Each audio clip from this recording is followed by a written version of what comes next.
All right, hello everyone. Welcome back to the stream. Good to see everyone again. Welcome Sagleaf, welcome VM, MR3, Wise Coding, Light, Cheesem. How are you all doing? Good to see you all. Yeah, so today we're going to be building more content for the Gunforged demo. And you can wishlist Gunforged below. The link to Steam is in the description. So go ahead and wishlist that if you're interested. And also if you want to learn how to build a game in Godot 4, you could check out my Udemy course. The link for that is also in the description.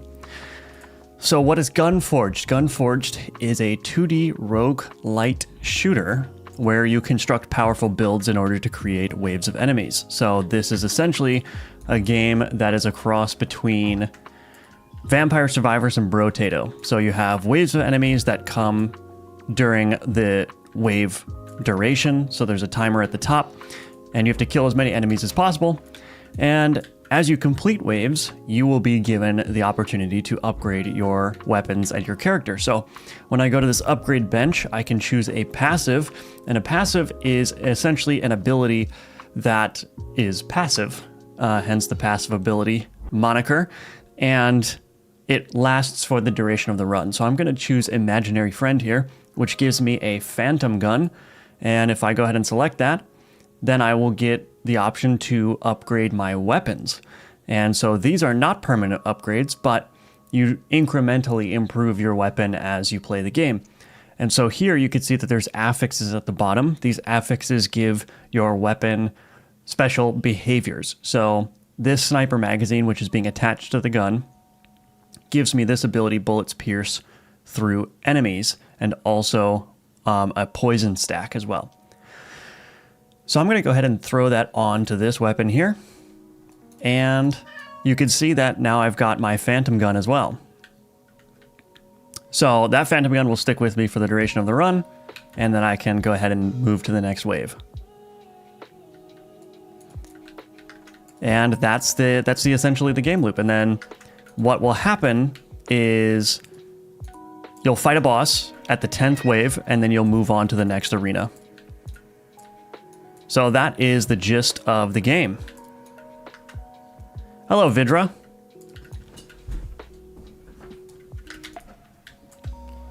So yeah, so today we're going to be working on probably some more content. One piece of content that I want to work on is adding a new encounter. So here's my board. This is Obsidian MD with the Obsidian Kanban plugin, for those that are curious. And I want to do another random encounter to add a little bit of variety to the game for the player. So I'm thinking about this one, which is to spend a heart. So either a permanent sacrifice of one of your health points, or just a temporary damage to get another passive ability choice. So another set of 3 passives. I think that one would be a lot of fun to do. So I think we're going to build that today. Hello, Gabe H. Welcome to the stream. Good to see you here. All right, 1 second.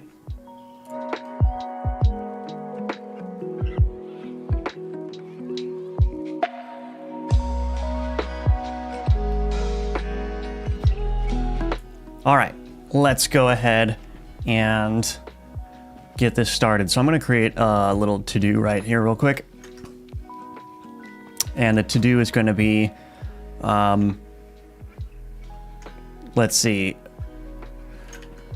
encounter to spend heart for another passive ability. So we're gonna call this one, let's just tag it as code, and then probably art. Yeah. All right, so let's mark that as in progress, and let's go ahead and do it. So we'll be modeling it loosely after the other encounters, one of which is the gun scrambler. So if I look at my gun scrambler here, so basically this is just a standalone scene that will allow you to interact with it. So I might just duplicate the gun scrambler and start from here. Yeah, I think that sounds good. So yeah, let's do that. Gun scrambler. So I'm going to duplicate this, and we're going to call this heart sacrifice or something. Duplicate. All right, so let's go to the heart sacrifice, open that up. And we're going to keep a couple of elements here. We're going to keep this interaction area component. We're going to disconnect rather, that script, and let's call this heart sacrifice. And resource preloader, we don't need that. And we do want the passive reward selection screen to preload that because that's the passive screen here. So we already have that built, so it should just be a matter of showing that and then it'll be good. We're going to keep the animation player here, but I'm going to delete the animations. Actually, I'm just going to delete the animation player. I don't want to inadvertently affect the gun scrambler animations. I don't know if they're related by reference or what, so that's the tricky thing. You got to make sure that when you're duplicating things, I think it will be the same references for a lot of the resources. I'm not sure if that happens when you duplicate a scene or not, but in any case, we've got the visuals. We're not going to need any of these visuals, so we'll delete those, and then we can get rid of these audio stream players as well. Okay, and then let's change this to sacrifice one heart for a passive. That might be too wordy, but we'll figure that out. Hello, Zodiag or Zodyag. Welcome. How did I end up solving the white particles problem? I don't know. It just went away one day and hasn't come back. So here's hoping that it doesn't come back.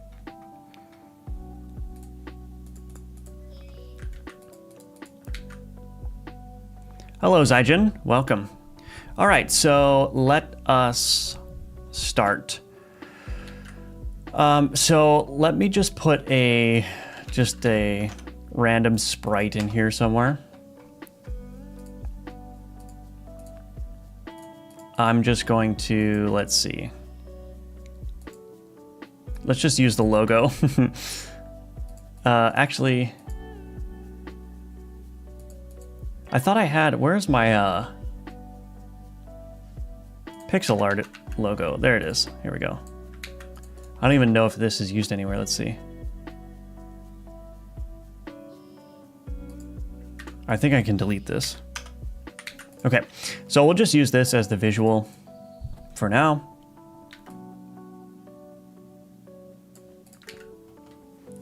And yeah, let's create a script for this. Script.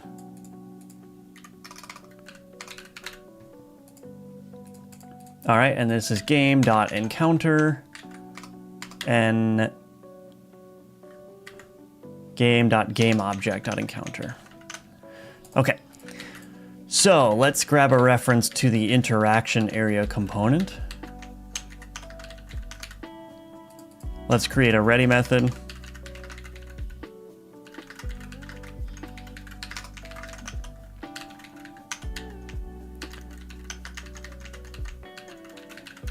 All right, so there's on interacted. Let's write out that function.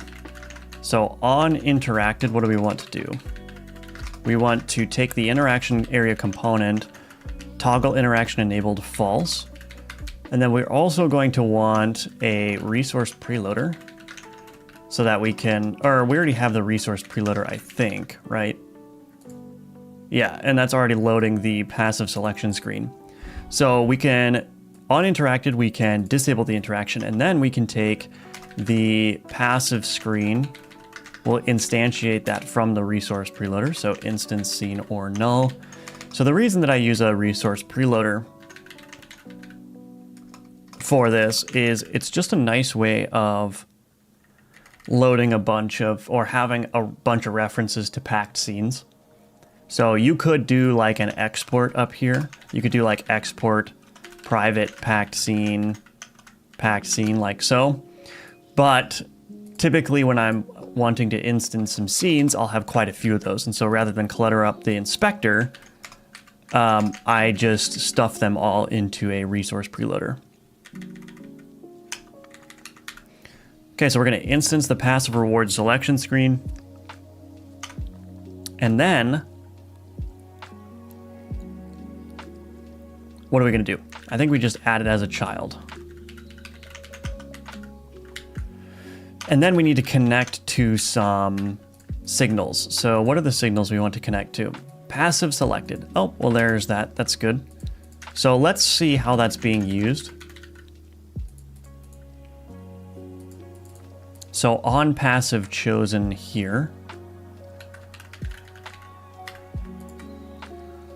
all it's doing is just adding the passive that's passed in. Okay, register passive picked. So I need to do these two things at the same time.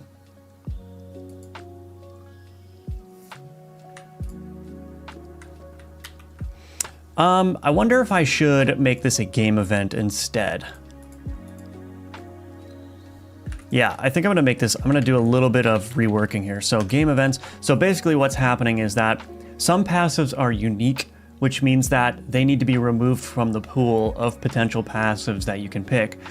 And I was doing that before with this line of code, right? But now that we're adding passives from two different places, instead of duplicating this code all over the place, I'm going to create like a centralized way of managing that, if that makes sense. And actually, I think that's already being used by the well as well. Or not. Oh, that could be a problem. Yeah, so I already discovered a bug with this with a different, if I go to my well here, pick, oh, I see. Never mind.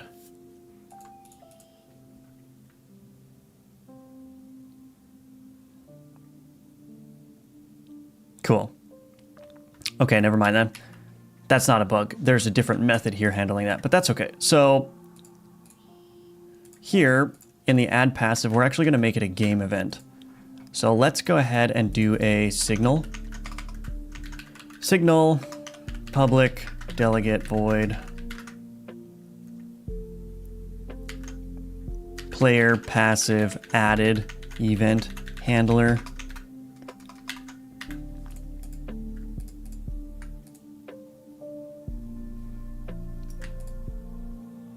And we're probably going to just follow this pattern here. Actually, do we want to do that?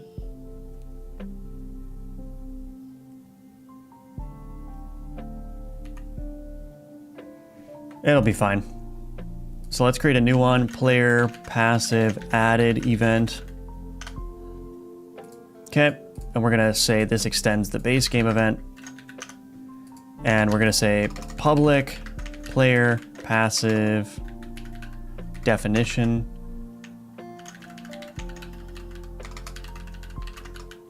Okay, so there's our event. Let's go to the handler here. We're going to say player passive added event. And then let's create a new function. Emit player passive added. Player passive added event.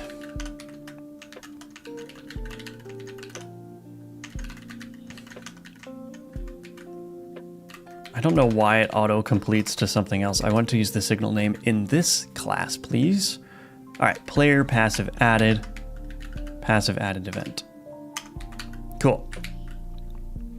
So now in the player passive manager here, when we call add passive, so we already have this passive added here, where is that being used? That doesn't look like it's being used anywhere, so I'm going to remove that and just convert this to a game events dot emit player passive added, new player passive added event, tree equals get tree, and passive definition is equal to definition. All right, so that's how we replace that. And then what we can do now is in the player passive table manager, we can just listen for that now. So on ready here, we can say game events dot instance dot player passive added plus equals on player passive added. So now, anytime we add a passive to the player for any reason, we'll be able to handle removing that from the tree, or removing that from the table rather. So on player passive added,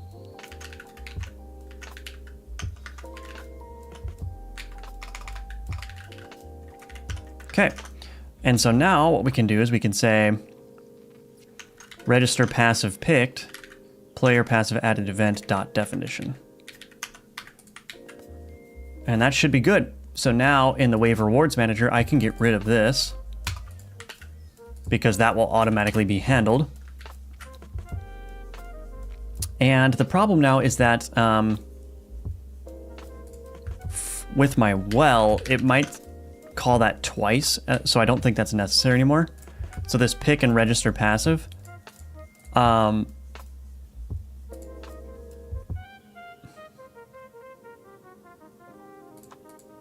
going to rename this to pick and add passive, and we don't need to handle this register here anymore because that will automatically be handled.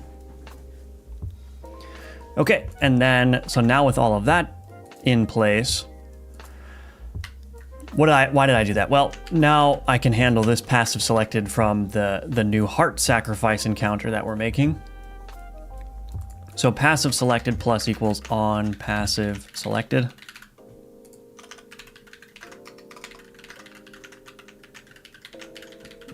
All right, so there's our on passive selected, and then we're gonna do this.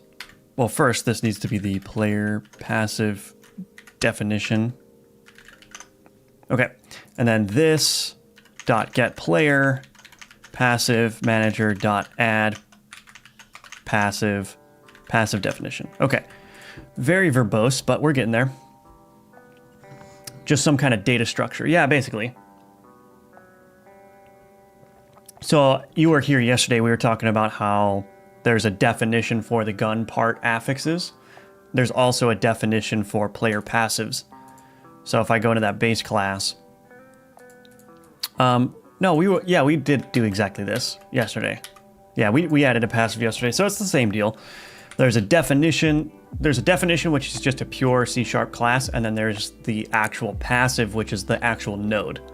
And the reason to separate those two is because it's easier to pass around the data when it's not attached to a node, for the purposes of like loot tables and stuff, right? So basically, only creating the node for the passive when it's necessary. And that's basically how it goes. So we're gonna add the passive here. Do I need to do anything else with this? I don't know, actually. Oh, we do need to remove one heart from the player. So I think what I'm gonna do is I'm gonna say this dot get player dot health component dot set max health. And we're gonna set the max health to, well, let's do this. Var player health component is equal to this. Var player is equal to this get player. If the player is null, then we're gonna return.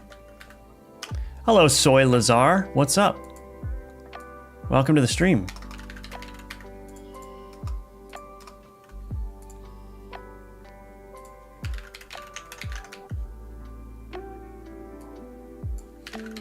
So player health component dot set max health to player health component dot max health -1. I think that should be fine.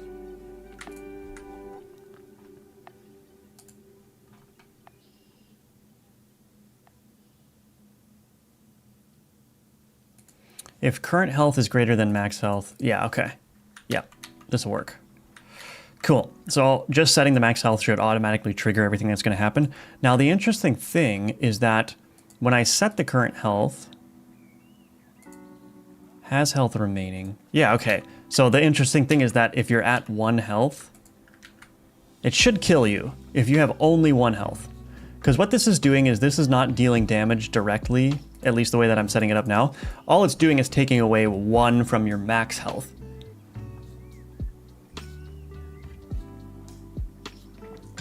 So, let's see.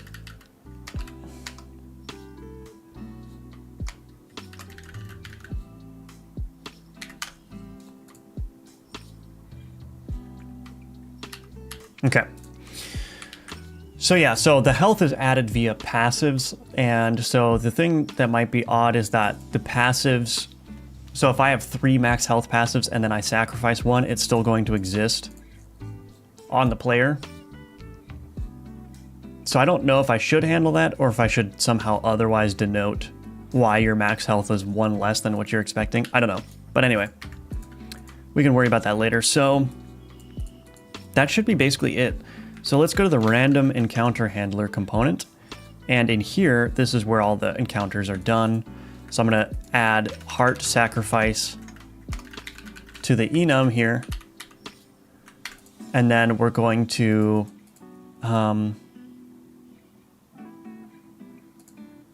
encounter table.add item encounter type.heart sacrifice with the same weight as everything else. And here we just need to add this to our switch statement. So heart sacrifice, resource preloader, instance scene or null, heart sacrifice. And the rest of the system is built so that it will automatically handle this. So we just need to add it in here and it will automatically be spawned into the world.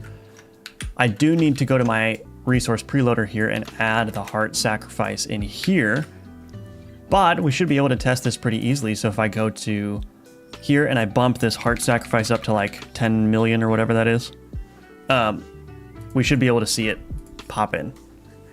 If all went well, let's see if I broke anything. Oh, look at that. Oh, this needs to be a partial class. If that's the only thing I broke, I'll be happy.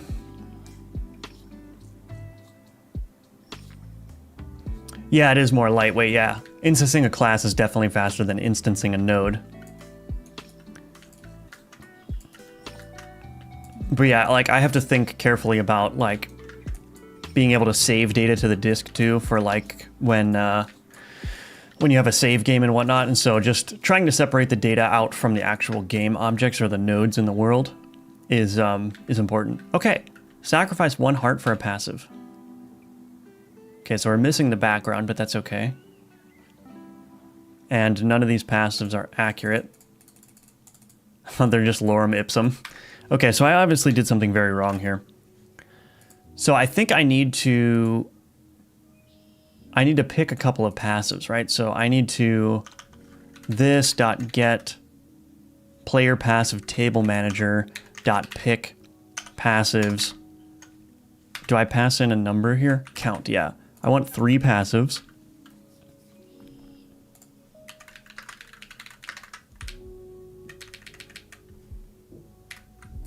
Okay, and we'll just do a quick little check here. So get player passive table manager. If table manager is equal to null, we'll just return. Okay, so passives equals table manager, pick passives.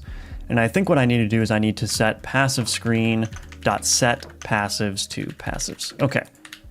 And now we need to fix the background. So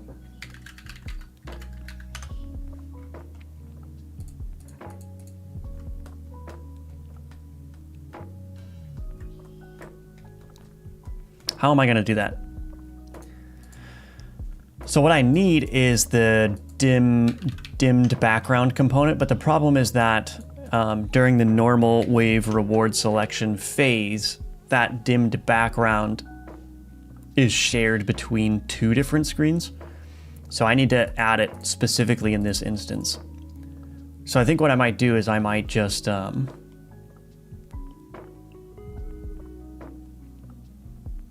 maybe create an export, or let's do this. Let's create a public method. Public void show dimmed background or something like that. And then what I can do is add a child node resource preloader. We're going to do a dimmed background, throw that in there. Grab a reference to the resource preloader.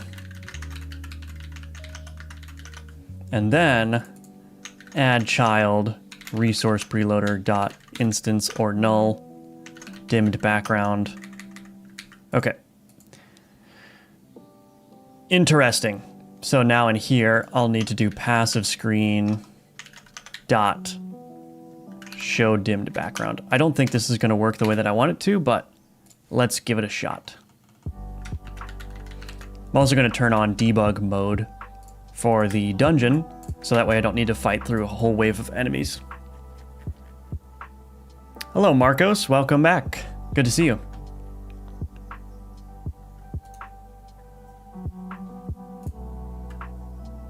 All right.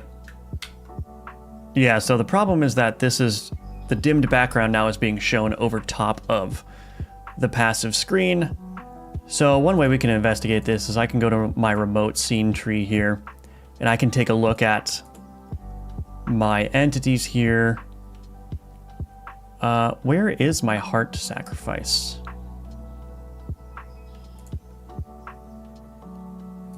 Here it is. So this passive reward selection screen has a layer of 10, and the dimmed background has also a layer of 10. So I think I'm going to change this layer to 9. There we go.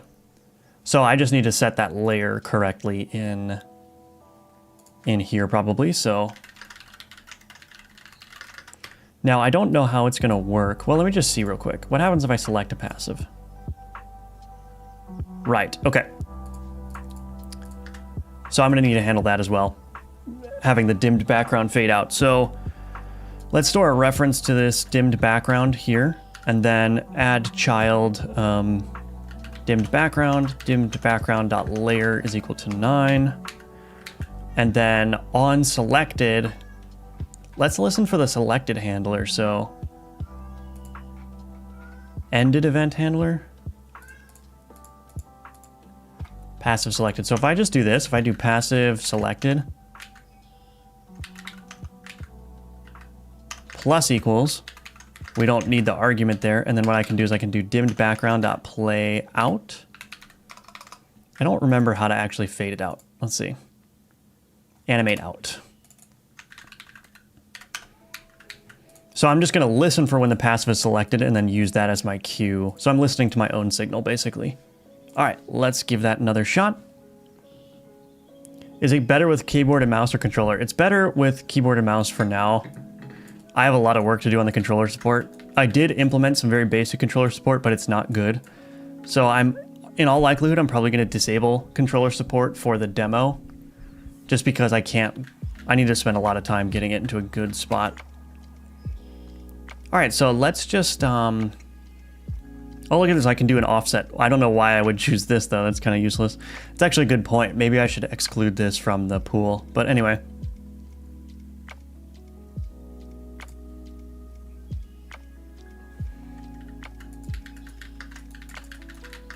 Interesting. So I can't move anymore and my health didn't go down.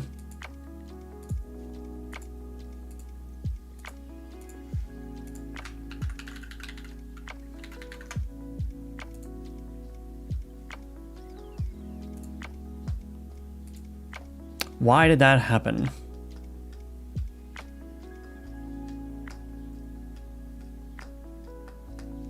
Oh, I don't think I'm ever queue freeing that, am I?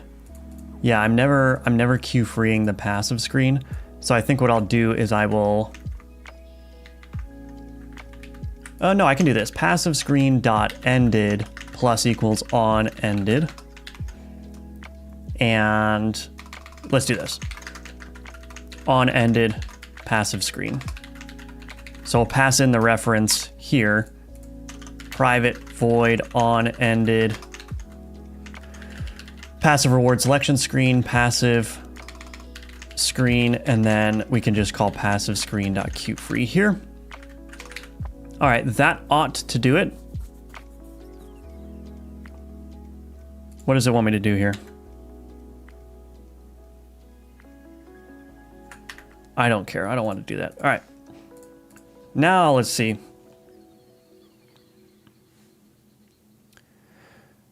Can you manually reload? No. So the way that the reloading works is that, maybe you've already noticed this, but the way to reload a gun is to shoot the other gun. So basically the design of the game forces you to alternate between both of your weapons. And so if you want to be able to shoot your other gun, you have to shoot the other gun. You know what I mean? So you can see it as I shoot the left gun here, or shoot this gun, you can see the right gun fills up. And then if I shoot the right gun, the left gun fills up. But it's not a perfect one-to-one match. Basically, in order to fill up the other gun, you only have to shoot 75% of the ammo in your current gun that you're using. So it's not a one-to-one. You don't have to use up all the ammo, but you do have to use some of the ammo.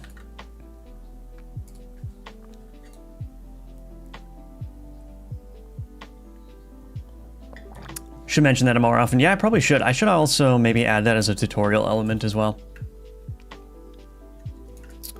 I think people will figure it out when they're playing with it, but yeah, I should probably call that out. That's a good idea. How do you start coding? I tried to create my game in Godot 2, but ended up giving up due to my lack of knowledge in programming. The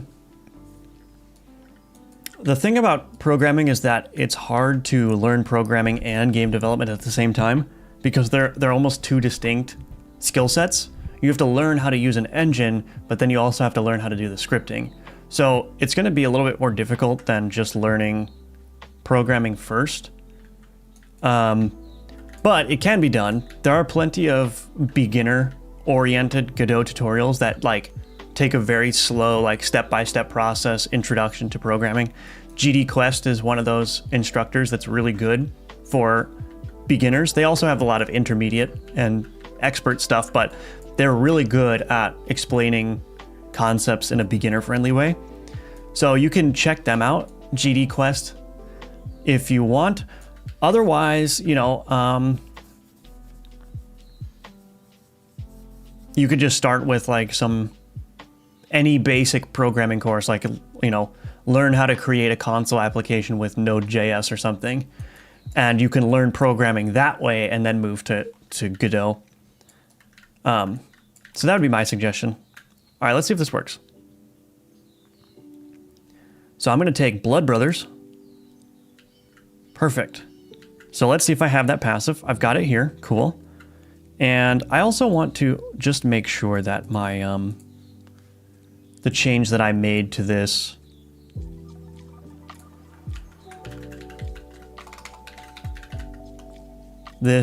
code in here, I just want to make sure that this is actually working. So if I say register passive here, registered passive dot get title. So I just want to see if that's working. The health is not updating. I think that's a visual issue. I'm pretty sure if I looked at the code it would work, but I need to update the health display. I think the problem with this resource UI, this health UI that I have here, is that I don't think it handles the case where the max health actually goes down. So I think it's just a matter of handling that. All right, let's see. So let's take Berserk. Registered passive Berserk right there, so that's good. And yeah, so now we got to figure out why the health is not going down.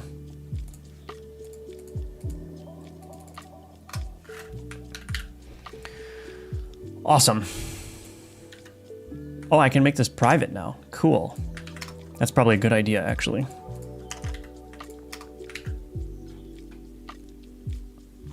Okay, let's go to the health, the player resource UI. So set health, max health.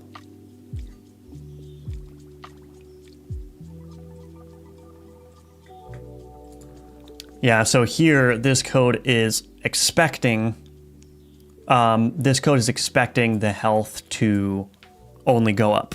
So I just need to add a condition to handle it going down. Yeah, how much of the game will be? Don't hold me to this, but I'm thinking I don't want to give an exact number. I'm thinking in the range of $5 to $10. It probably won't be $10. It'll probably be closer to $5, but that's the range that I'm thinking. So not much more expensive than Vampire Survivors or Halls of Torment or Brotato or any of those kind of games. It'll be like right in that range as the other games in the genre. But it all depends on like how much content I have in the game and what I feel like it's worth. It'll be on the low end of the price if it's like doesn't have a whole ton of content. But if I take the time to add a lot of content, then it'll probably go up a little bit. So many games make their games $15. Yeah, it's definitely not going to be $15. And like I said, very unlikely that it's going to be close to $10. It's much more likely that it'll be closer to $5. But again, it's kind of dependent on how much I work on it before releasing.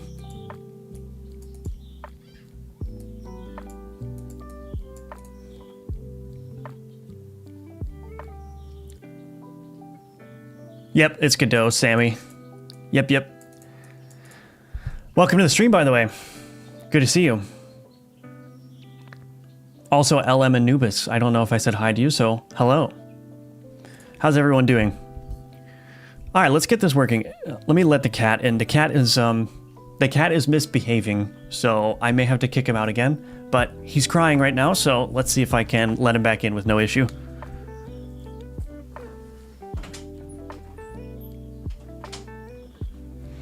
All right, here he comes. This little guy is being a terror right now while I'm trying to stream. Right, buddy? All right, hopefully that's not going to be an issue. Okay, so let's make this handle the case where the max health goes down. So let's see. So the max health diff. So if the max health diff is greater than 0, then we want to do the adding a child. Well, actually, let's do this. Can I merge? I'm not going to merge. I was going to say, I wonder if I can merge it into a single for loop, but I don't think that's worth it. I don't think it's worth it. So,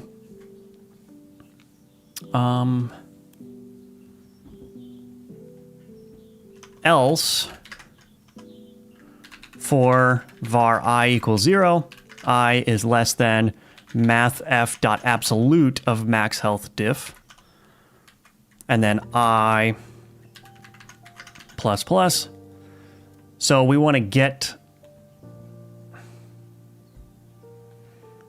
the last child. So we're going to say health container dot get child. Let's make it a little bit safe. So we'll say if var child count is equal to health container dot get child count. Oh.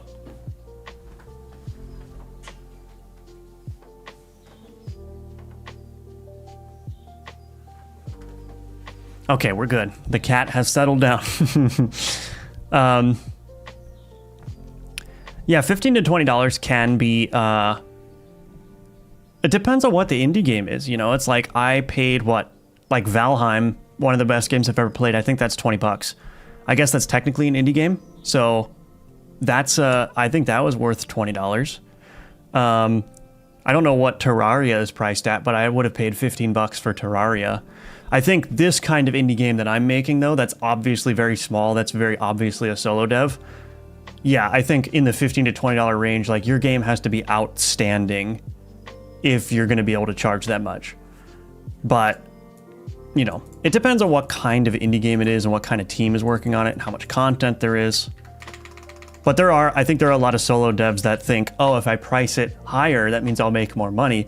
But of course, you know, everyone knows that supply and demand, the optimal profit is not necessarily going to be the highest price, right? The optimal profit might be half as much as you wanted to charge, but because you're getting more sales, then you'll get more revenue, right? It's an optimization problem. The individual sale price doesn't matter. It's like, what is the sale price times the volume, right?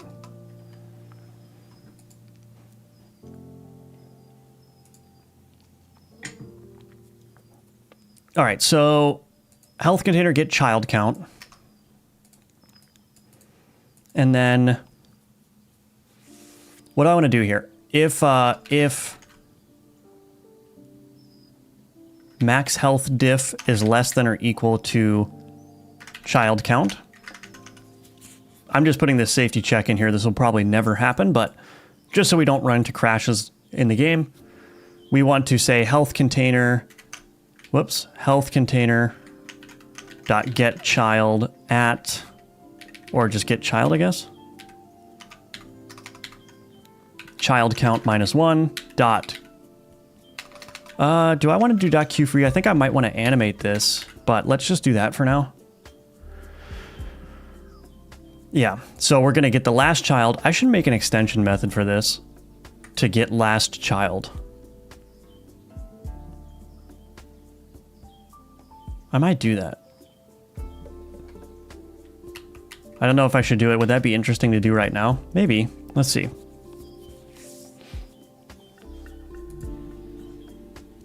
There is no get last child, right? Oh wait, did I already make this?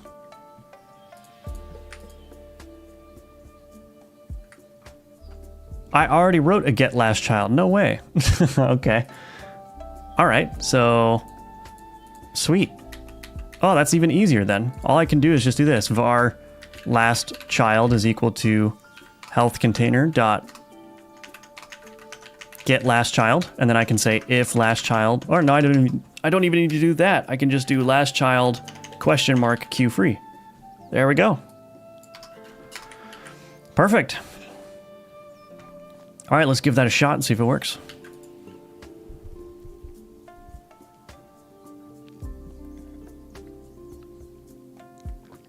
Yeah, you want as many downloads as possible for sure. Yeah, that's the other thing you have to consider too. Like a lot of businesses, I'm sure you've heard, will operate at a loss for a period of time because the most important thing is growing the market share and gaining an audience, right? And so sometimes giving away things for free is actually not all that bad because then you get a lead that you can sell to in the future, right? So you're like sacrificing current sales for future sales. You're building an audience so that when you want to sell something seriously, you're automatically starting from a higher point. That's definitely true too. And so like if you're a new developer, it's probably a good idea to price it on the low end as well. You know, I'm not an expert on indie game pricing, but I could see why it would be reasonable to price it lower than you otherwise would want to, but for the purpose of like building your name and brand. There's a lot of factors to consider. It all depends on your value system too, like if you want to build an audience or if you just want to make as much money as possible. All right, let's do this one. Perfect. So I'm down to 2 hearts, and all I'm going to do here is I'm just going to, oh, I just added an extra heart, so I'm basically back to square one. Let's see if it works again. I just want to make sure that this display is accurate, and I also want to take a couple damage and see what happens. So I've got 2 empty hearts here. What happens now if I go and grab another passive? Will that remove one of my hearts? Let's see. Okay, did not remove one of my hearts. Why did that not happen? Why did that not happen?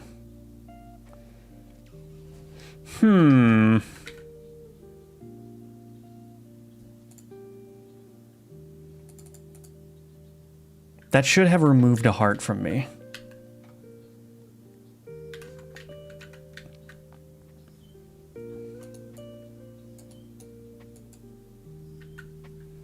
Let's see it again.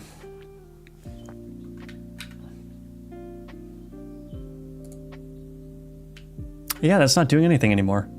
What is going on? Very peculiar. Also, the dimmed background is leaving before I want it to. So that's odd. Why would it work on the first instance but not on the rest?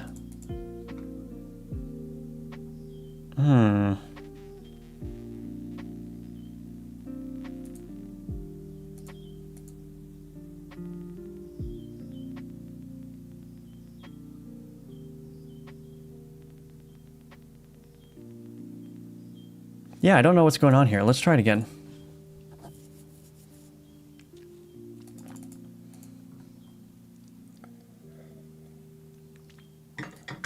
How many hours do I put in average? Let's see, hold on a second. First game is going to be $1.99 or 99 cents. Yeah, I mean, Vampire Survivors, like I said, is like, what is it, like $2.99? And that game sold, I don't know, probably millions of copies at this point. Maybe not millions, but a lot more copies than... They're in the top 1% of sales, I'm sure. Or top 10% perhaps, but... Do I use the Godot 4.0.3 version? I do, yeah, that's the version I'm on right now. How many hours do I work on average per week? So I usually work about 2 to 3 hours in the evenings after my standard work day. And then on weekends, I'll do probably 4 to 6 hours of work on it a day on Saturday and Sunday. So I'm putting in probably, I don't know, maybe a little over 20 hours of work every week on it. On a good week. There are certainly weeks where I don't feel like working on it, and so I work on it less than I would otherwise. But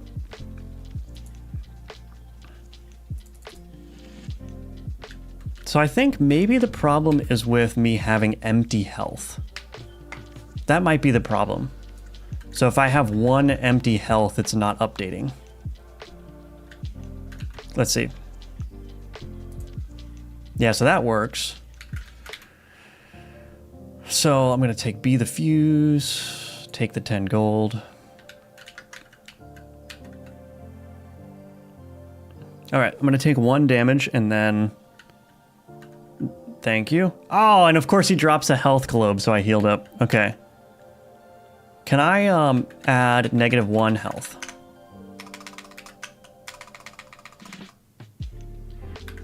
I don't know if I have a debug way of doing that, but let's...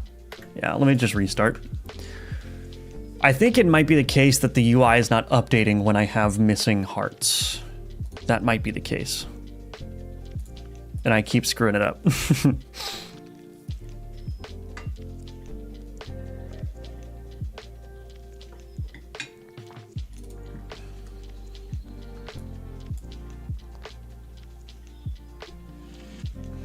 Let's see. What are you trying to do? Trying to just get this health to remove. So I'm removing 1 max health when I interact with this item, which has placeholder art. Trying to figure out why it's not working in certain instances. Yeah, so that's not updating. Wonder what happens if I take another bit of damage here. What is the object Q free? So that's the, I believe it's called like a null coalescing operator. Basically, if the object in that line is null, it just stops instead of trying to call Q free on a null object. So it's basically just a way of chaining things that could potentially be null. It's essentially the same as checking if object is not null, then call object Q free. It's just a shorthand way of doing that. Can you write data oriented in Godot? Can you elaborate a little bit, TL prod? My inclination is to say yes, that's possible.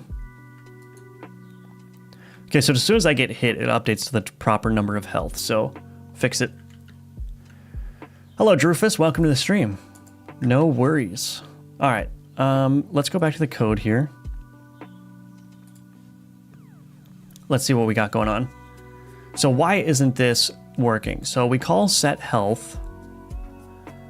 Set health. Let's go to the health component. So let's think about the logic here. So if I set my max health. I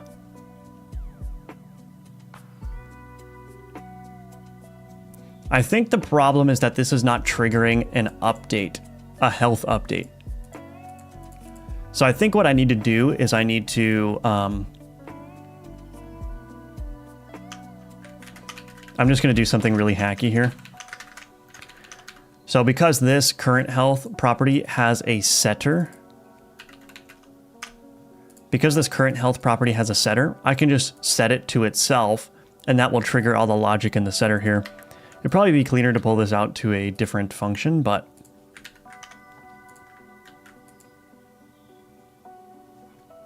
that ought to do it. So now I should see that it works. We weren't triggering a health update signal when the current health was less than the max health. and I messed it up again. Oh, I gotta test it in the right order. So I need to take damage, then kill the enemy, then interact with the thing. Okay, so I've got 2 hearts out of 3. And if I go here,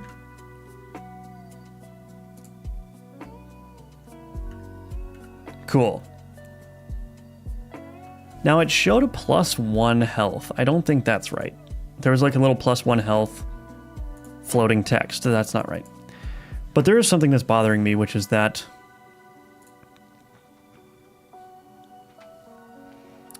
dimmed background is going away really fast for some reason.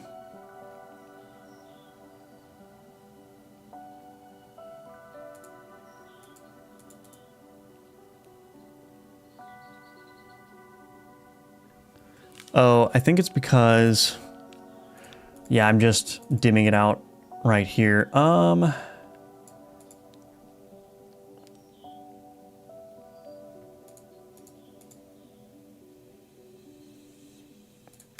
Can I do this? Await this dot timer 0.5 and then do that. So we'll just give it a half a second delay. That's kind of dirty, but whatever. We'll leave it. And then we'll work on the art for this as well. I do want to figure out why that health update is happening. It shouldn't be telling me like +1 HP.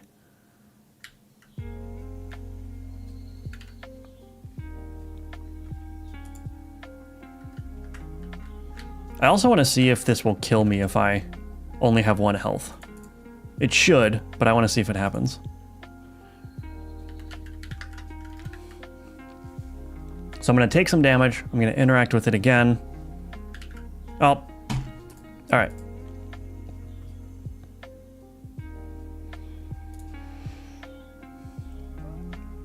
Something like Unity does. I'm not familiar with Unity's data oriented. Are you talking about like scriptable objects? Because there's something similar in Godot called resources, which are basically little chunks of data that you can add logic to. If that's what you're talking about, like you're referring to scriptable resources, then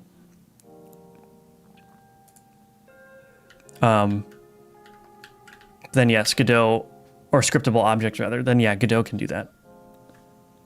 In its own way, it's not exactly the same, but it's very similar.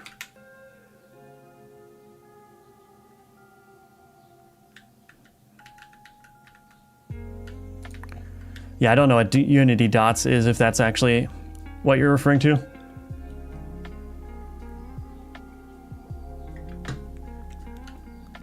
Okay. So let's see. Yeah, I want to use this. Okay, now I'm down to 1 heart.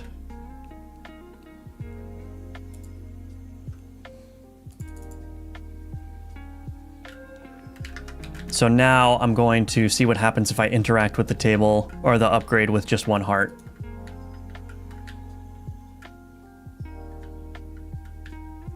All right, let's see. Okay, so it does kill me, but this screen is still here. So I need to fix that. How am I going to do that?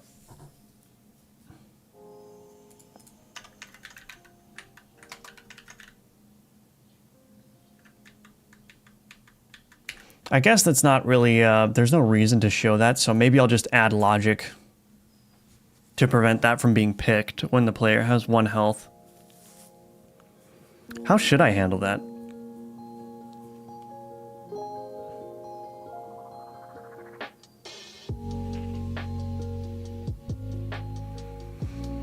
Maybe it shouldn't show up, or maybe it should just be not interactable. Maybe I'll just do that as a band-aid fix for now.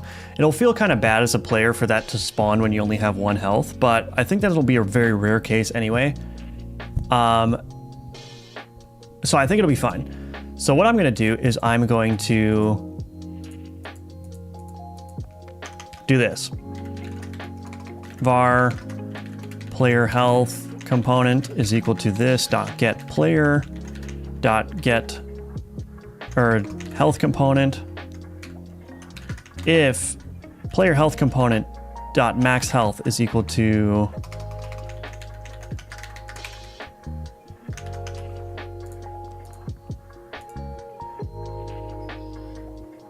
oh, what? Why is it okay. If player health component, why is it suggest I don't want to?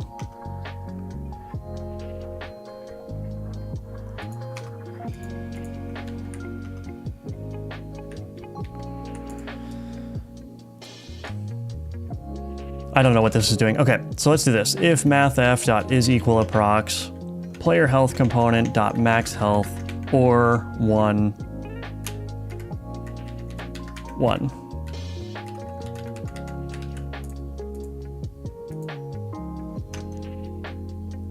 Sure, we'll do that.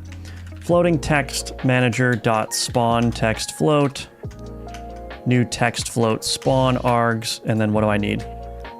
Color position, so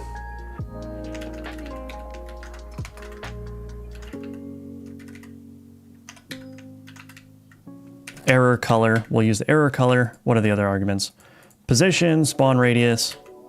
So position is equal to global position plus vector 2 dot up times 16, I guess.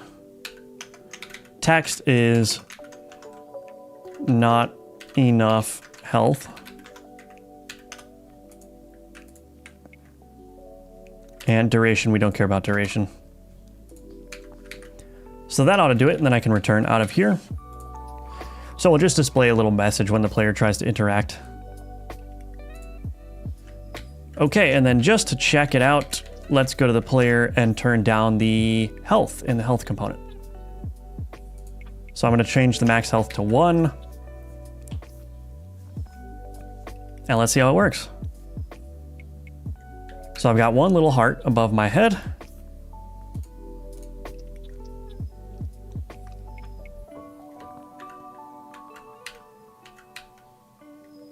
Okay, so there's the message, not enough health. So now, if I get a health upgrade, there we go, increase health by 1 permanently, so that will give me 1 health.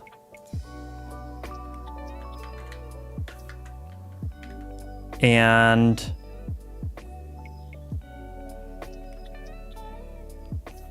now I can do this. Sweet. All right, so that's a fine solution, I think. Because it still gives the player the opportunity, instead of outright not spawning, still gives the player the opportunity to increase their max health via the upgrade table if that option is presented to them. So again, this will be a rare situation, but I think it's still useful to handle. Okay, so we've got the basic health sacrifice in place. Let me, so I want to stage everything. Let's just stage everything and then remove the dungeon den and the player from that. Okay, so we'll call this initial work on heart sacrifice encounter. And now we got to do the art for it.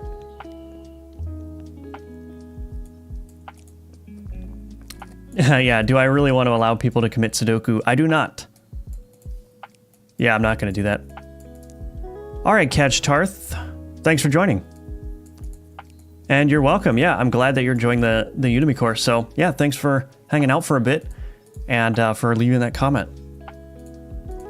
So yeah, for anyone else that's interested, you can get my Udemy course. Link for that is in the description below. You'll learn how to build a survivor style game in Godot 4. And also, if this game looks interesting to you, you can wishlist it on Steam. The link for that is in the description as well. Okay, let's do some art for the heart sacrifice.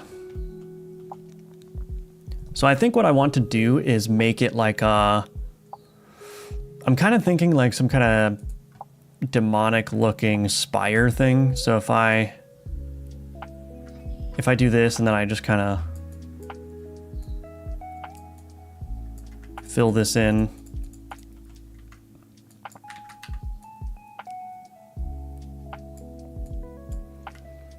So something like this, and then have like spikes coming out. perhaps?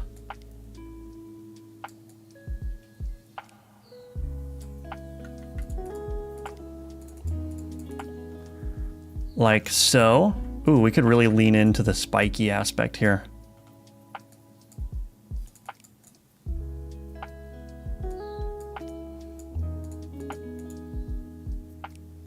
Something like that.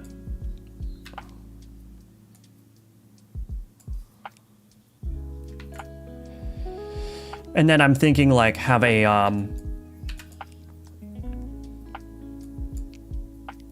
have like a heart sitting right in the center.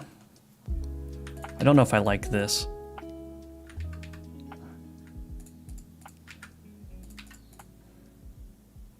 Yeah, that's kind of cool. So just kind of like a spiky thing and then give it a little bit more shape here. Now, before I go any further, I just want to make sure that this is a good size. So let's save this. Assets, encounter. Let's create a new folder. We're going to call this, 1 second here.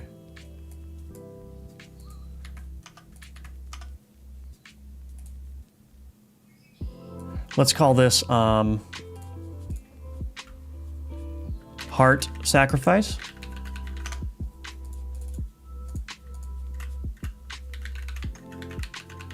Heart sacrifice, we'll just keep it as a sprite file.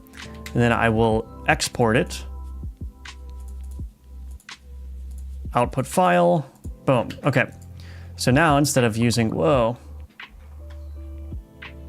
Let me reset this to the health component here.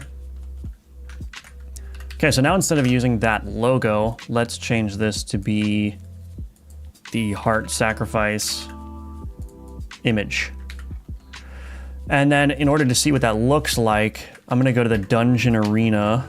Come on, dungeon. Well, let's just go to main actually. Main, instantiate a child scene, heart sacrifice. How does that look? Oh, that looks fine. So it's about the same size as the player here. We'll just run it to give it, to make sure.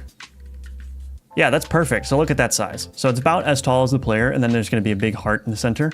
I think that's perfect. Yeah, it's good size. So I will keep it like that. So it's a good idea before you go all out on detail to just make sure that the thing is actually going to be properly scaled. Sometimes what I do as well is I'll bring the player into this canvas and then just use the player as a good reference for the size. Now the question is, do I want to give it a little bit more? No, I think that's probably fine. All right, so let's start to give it some shading, I guess.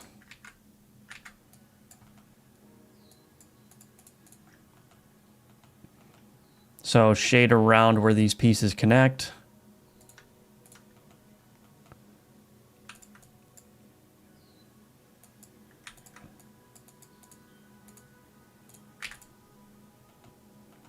Give it some shading around the edges so that it looks like it's got some depth. What is the complementary color? I wonder if we can integrate green in here a little bit. I wonder if that would look okay. I need like a really sickly looking color. Will this work? Maybe something like this.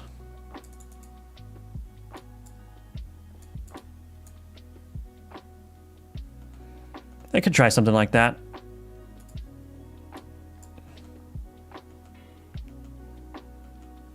Maybe it's not going to work, but worth a shot, I guess.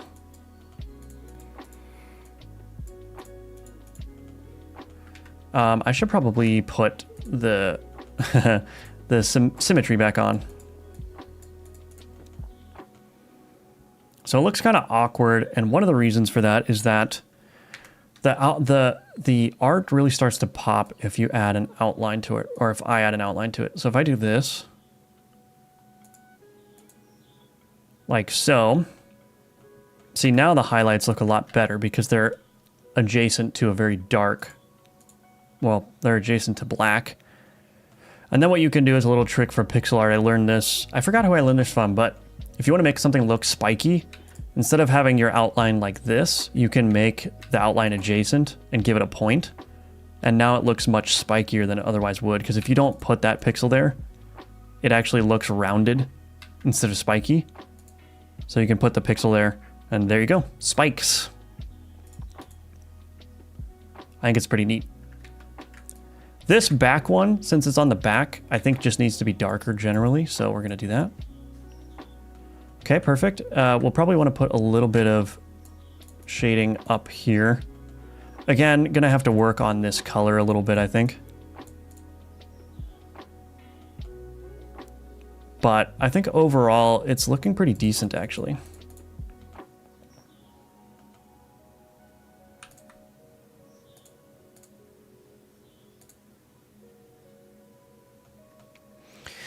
Yeah, let's just figure out what we're doing with the colors here.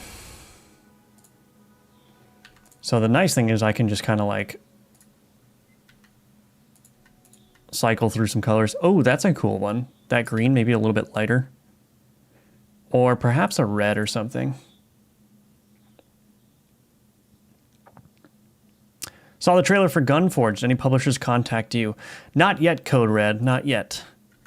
I mean, I was in conversations with publishers a couple months ago, but they understandably lost interest in the project because it was very underdeveloped. So, but I'm hoping, I'm gonna probably reach out to some publishers again, depending on how the demo goes for Next Fest. But yeah. I don't know, what'd you guys, did everyone see the trailer? What'd you guys think of it? It's exciting enough?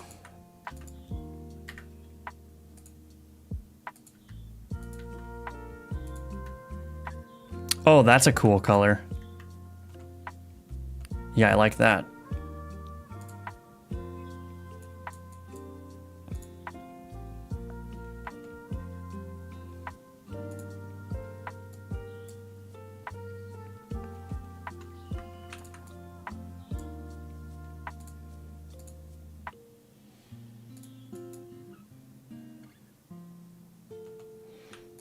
That's kind of cool.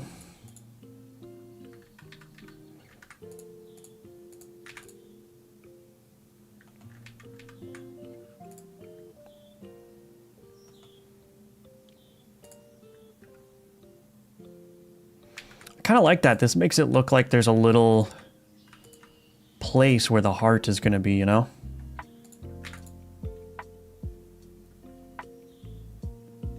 Makes it look more like a font. Or like a spring or something, you know what I mean?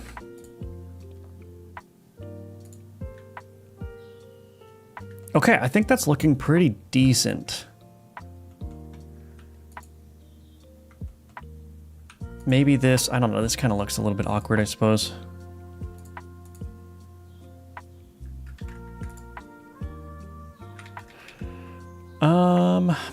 What do I do about this?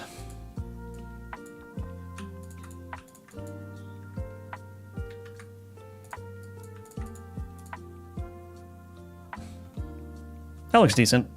We'll just stick with that. No need to overthink it.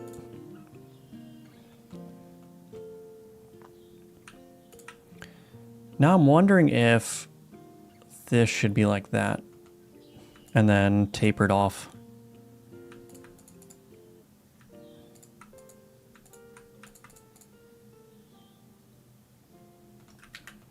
I think that looks pretty cool, actually. Not too bad.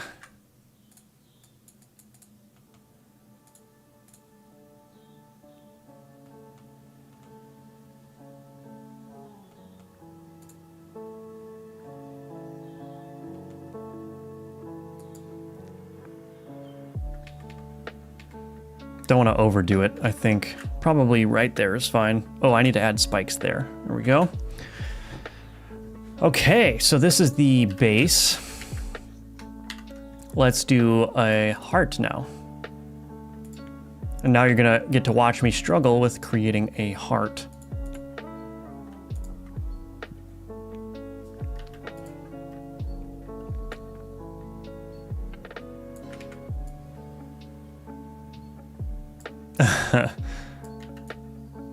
I always have trouble with hearts for some reason. They're just not supremely easy to draw.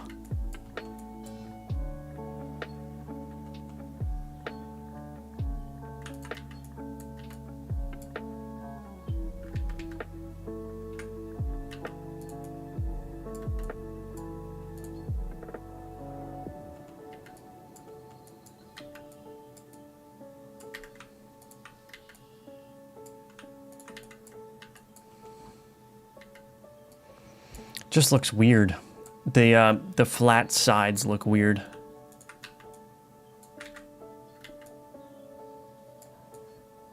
I don't have enough room to draw this.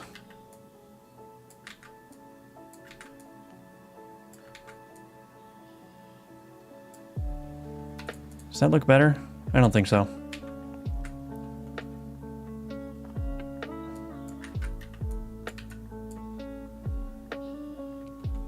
I suppose that looks kind of okay.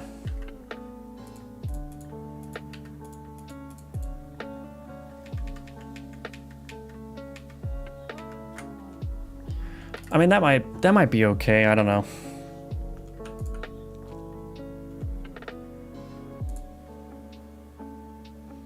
Wonder if I should make it kind of look like a crystal. I wonder if I can even do that. So, in order to make it look like a crystal, assets, what am I looking for? Currency, health globe. So I kind of want to reuse these colors, I think. So we'll make the base color that, and then make like the inner part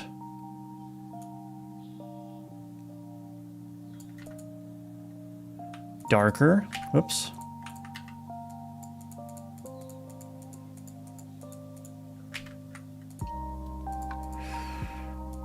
Yeah, let's see. We'll see if this works.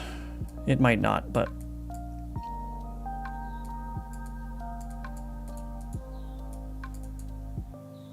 that might be too much. I guess that's fine, and then...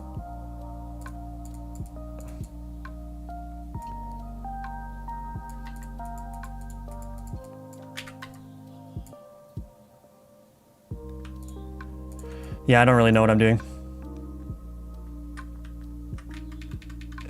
See, the health potion, so the way that this looks is that you've got a bright spot and then a darker spot and then another bright spot, which kind of looks all right, but I don't know how to replicate that in here.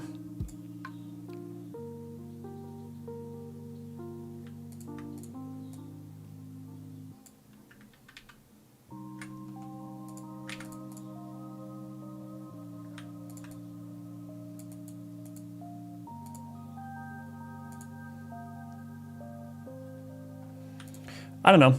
We'll just keep playing with it, I suppose.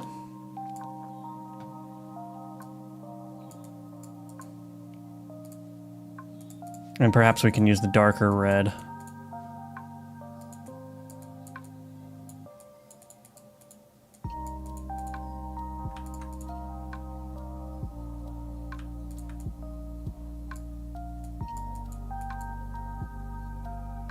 Yeah, that's not looking great at all, is it?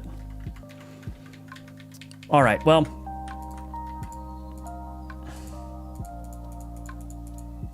let's not do that then. Let's just see what we can do with just the standard shading.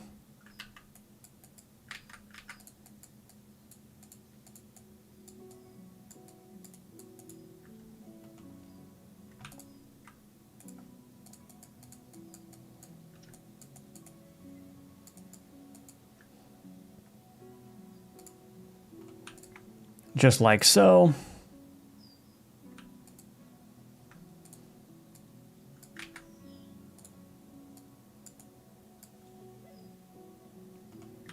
Something like that, I don't know.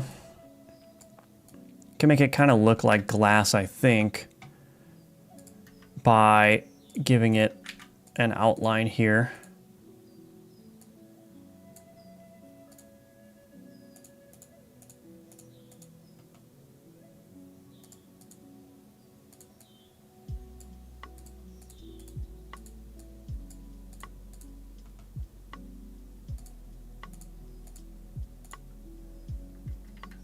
Okay, so it's starting to look like it's inside of some glass now.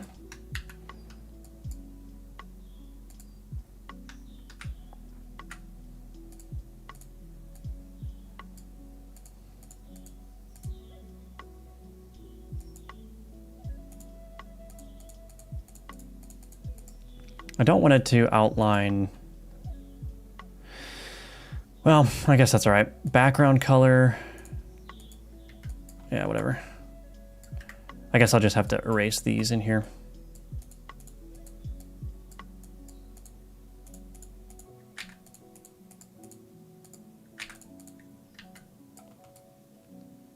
So this will be sitting in here like this, basically. Oh, I guess I need to split this up too. This base. Oops, did I just outline the whole thing? Why did it outline everything instead of just the current layer? Ooh, that's annoying. Okay, well, I guess the outline tool... Did I miss a setting that's only current layer? Well, I guess I'll just have to do it myself. I'm sure there's a way to do just the current layer, but I don't really want to fuss with it again. So we won't.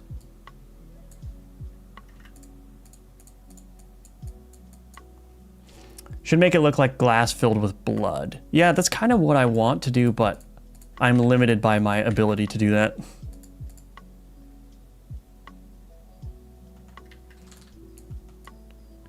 So we're just gonna have to make do. I'll play around with this color again a little bit.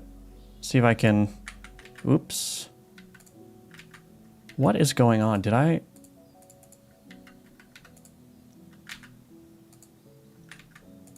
Why is that happening?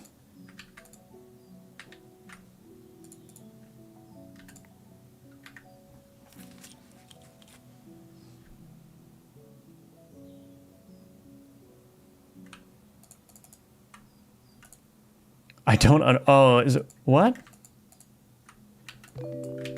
Is A-Sprite bugged out or something?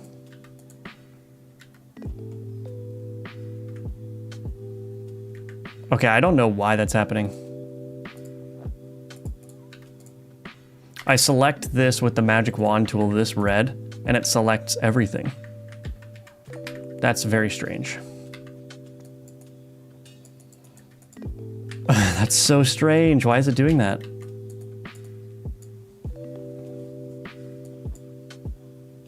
Anyway, I think this darker purple works better anyway, so I'm just going to fill that in.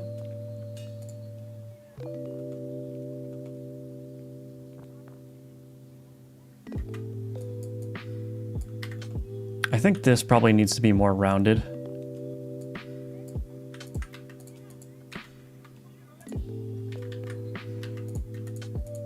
Does that look any better shape-wise?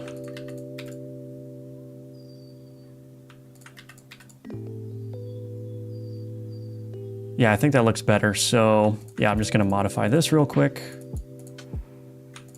And then, there we go. Yeah, that's better shape, I think. Okay, so now we need to cut up the base here. So let's hide that. So the base, I just need to take this piece.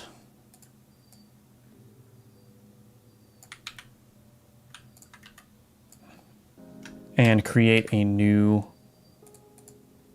background. Let's call it BG spike. Like so. And then what I can do is I can put the heart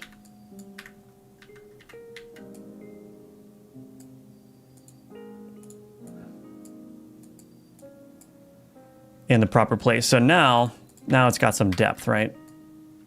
Oops.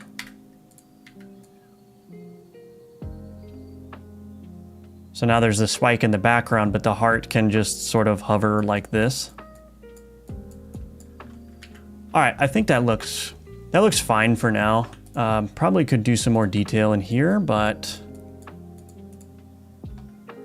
I'm not so certain that that's going to be absolutely necessary.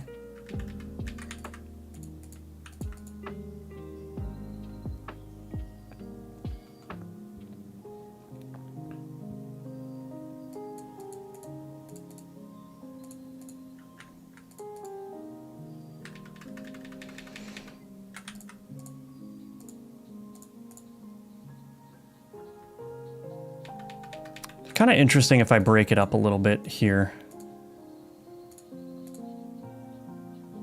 That looks kind of cool. All right, we're just gonna call that good for now. Maybe add this little darker outline around the edge here.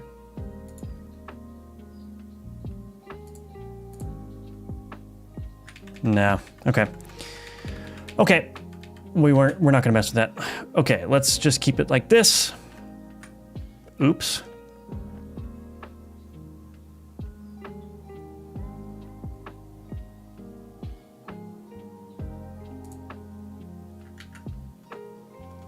Okay, so there's that. Now we need to export this. So we're gonna call this the heart. Okay, export. What are we doing? We're going to export. Or no, we're gonna run the script, export layers. So this nice little script will just export each layer as an individual trimmed sprite. Cool. And then when we go to our heart sacrifice, we're gonna get rid of this. Close that, get rid of this. So now we've got the 3 different pieces, base, BG spike, and heart. And so now I can add those in here. So we can take the heart, drag that on over. Also, I'm just gonna manually position it. All right, and then let's create another sprite 2D. We're gonna call this base. Drag that on over.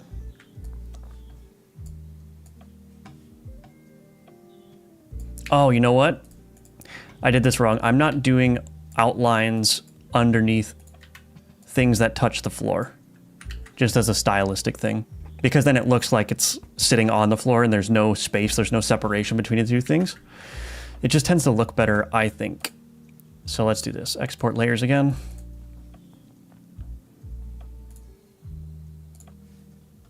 All right. I'm really looking forward to seeing what this looks like in game.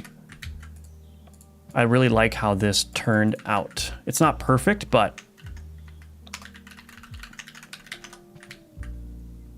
still pretty decent, I think.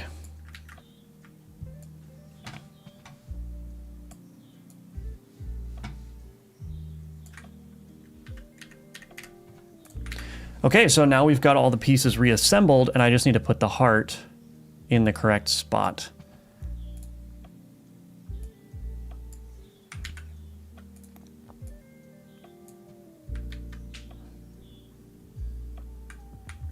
That's awkward. Wait a minute.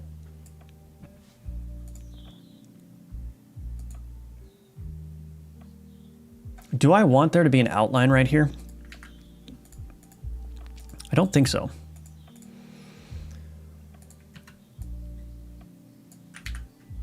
I think I want it like that.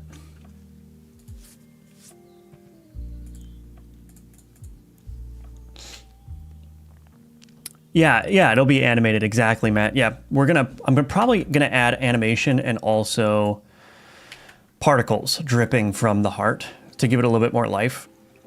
So typically what I'm doing with this game basically is I'm just drawing static sprites and then I'm getting away with doing the animations by adding particles and just animating things in editor. So I'm not doing any frame by frame animation anywhere. And I try to animate like every game element to some extent because it adds a lot of liveliness. Like if this was just sitting there, it'd be very boring. But you give the heart a little bit of a hover as well as, you know, as well as some particles, and it will look really nice, I think. All right, so we're gonna be back to animate that in probably like 1 to 2 minutes. So I'm just gonna take a quick break and then we'll be back. We're gonna animate it, we're gonna add particles, and then we're going to play test it a little bit and see how it feels in the broader scope of the game. So give me just a couple minutes and I'll be right back to do that. In the meantime, you can sign up for my newsletter at firebelly.com. You can wishlist Gunforged, and you can check out my Udemy course. The links for all those things are in the description below. All right, see you in a few minutes.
All right, I'm back.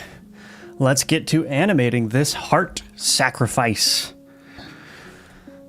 All right, so the first thing we want to do is add an animation player.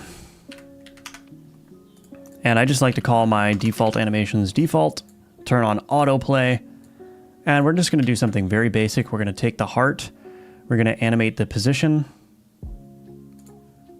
and perhaps the rotation as well, but let's start with the position. Insert a new key here.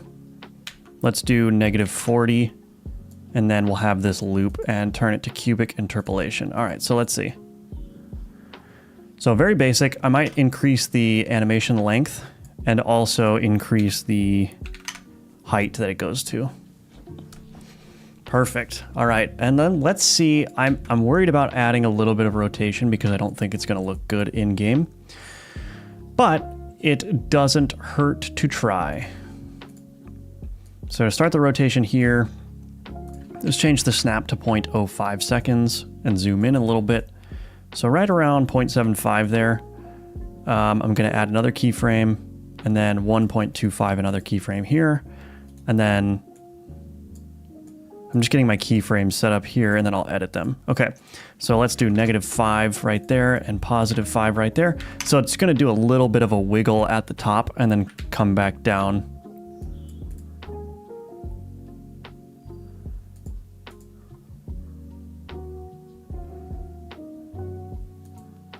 So something like that.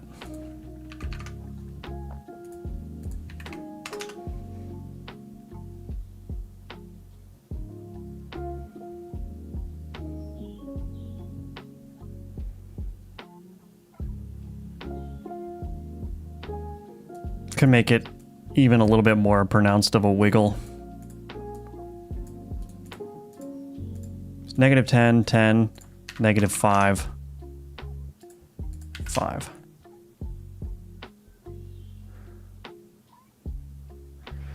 Well, that might look a little strange in game, but we'll just keep it for now. Ooh, you know, it'd be cool. Shatter the health when you redeem the thing, so it just blows up. Maybe we'll do that. Okay, and then the heart, let's go ahead and add, as a child of the heart, a GPU particles 2D. Let's get my particles materials assigned. So canvas, particle material animation, drag that on over there. And what that allows me to do is use a sprite sheet for the particles animation. So drag that on over, create a new particle process material, scroll all the way down, set the animation offset max to 1. And so now I've got a bunch of random particles here from my sprite sheet. And then we're going to change the emission shape to sphere. Probably a radius of like 6 is fine. Or maybe even more. 8. And so we want to make this kind of like blood dripping off of the sphere. Or off of the heart, rather. So gravity is fine. I think I'm going to turn the gravity down just a little bit. Yeah. Angular velocity, -360 to 360. Perfect. I'm also going to turn off interpolation. I don't know why interpolation is on by default. It doesn't seem to be necessary. Scale. So I always like to rapidly increase the scale and then decrease it over time. Might have to turn up the gravity a little bit, actually.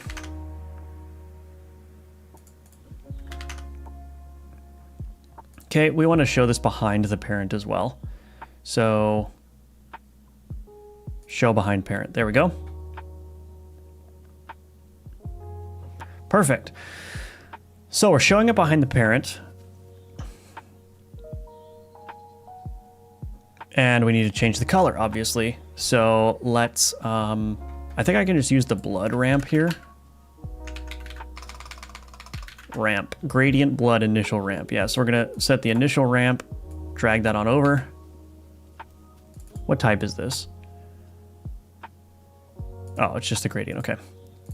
So there we got our blood colors now, dripping. I'm going to change the lifetime here, turn it down just a little bit, and maybe turn the particle count up.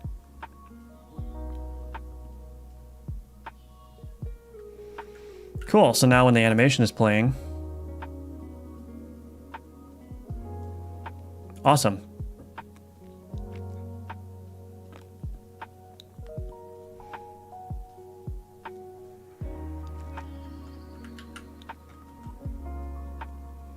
So that's a very basic animation.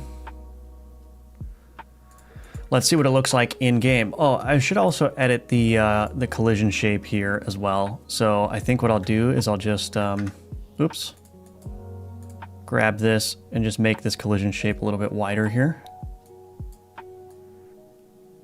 There we go. All right, let's give it a shot.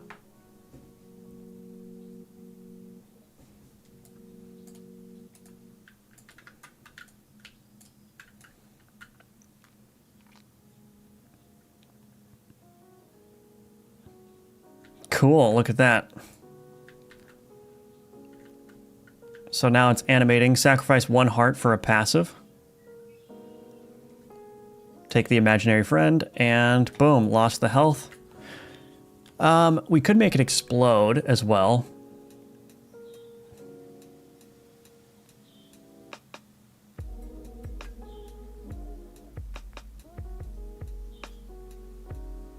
I'm just trying to think of what that would look like.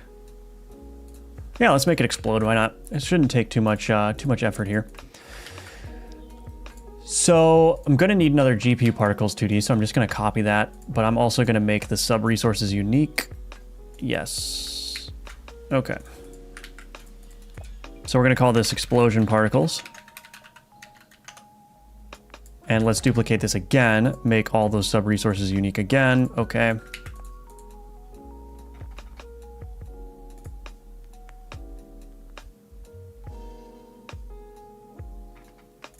Cool. So this one is going to be the heart discard particle or something like that.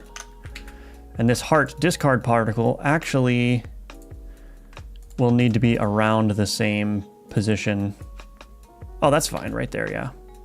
So heart discard particle, we're going to actually change this. We're going to get rid of this canvas item material. Oh boy. Let's see, heart.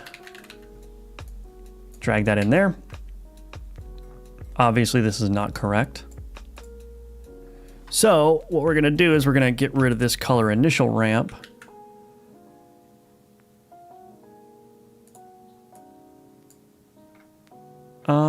What am I doing? Let's see. I'm going to get rid of this collision shape 2D. Whatever. I guess it's fine. This heart discard particle is going to be just 1, and it's also going to be a point, and it's going to have a gravity of like 600, a lifetime of 0.5, and it's also going to be 1 shot, but I'm not going to do that just yet. So we got to change the initial velocity to be something like 300 to 500. Maybe that's too much.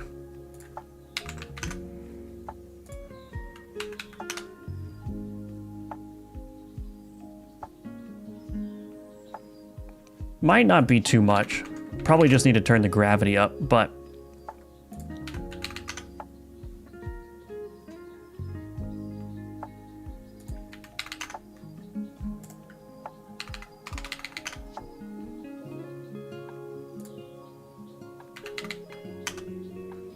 cool.